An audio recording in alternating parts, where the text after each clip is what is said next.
Powered by NBC bearings, భారతదేశపు మొట్టమొదటి bearing తయారుదారు.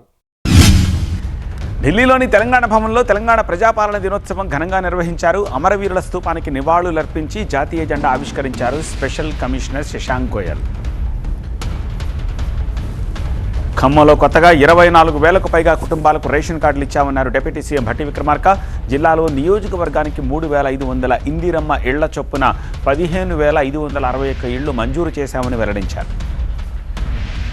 విశాఖలో జీఎస్టీ సంస్కరణలపై అవగాహన సదస్సుకు హాజరయ్యారు కేంద్ర మంత్రి నిర్మలా సీతారామన్. 2025లో జీఎస్టీ ద్వారా 22 లక్షల కోట్ల ఆదాయం వచ్చిందన్నారు. ఈ నెల 22 నుంచి దేశ ప్రజలు నవరాత్రి ఆనందంగా జరుపుకుంటారని తెలిపారు.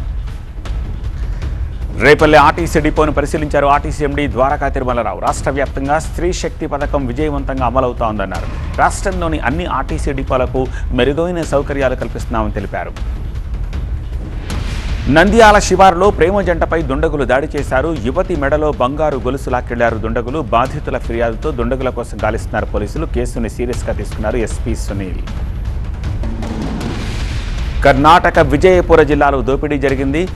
చెడనజ ఎస్బీఐలో చొరబడి సిబ్బందిని బంధించి 2 కోట్ల నగదు, 15 కేజీలకు పైగా బంగారం అపహరించారు ముసుగు దుండగులు. సీసీ ఫుటేజ్ ఆధారంగా పోలీసులు దర్యాప్తు ప్రారంభించారు. మహారాష్ట్ర బీజ్ జిల్లాలో కలకలం రేగింది. Deputy CM Ajit Pawar convoy ముందు 2 ఆత్మహత్యాయత్నానికి పాల్పడ్డారు. పోలీసులు వెంటనే 2 యువకులను అదుపులోకి తీసుకున్నారు. ప్రధాని మోదీకి జన్మదిన శుభాకాంక్షలు తెలియజేస్తూ ఇవాళ 145 కోట్ల భారతీయులకు పండుగ రోజు అన్నారు ముఖేష్ అంబానీ. స్వతంత్ర భారతదేశం 100 ఏళ్లు పూర్తి చేసుకునే వేళ మోదీ దేశానికి సేవ చేస్తూనే ఉండాలని ఆకాంక్షించారు. పవర్డ్ బై ఎన్బీసీ బేరింగ్స్, భారతదేశపు మొట్టమొదటి బేరింగ్ తయారుదారు.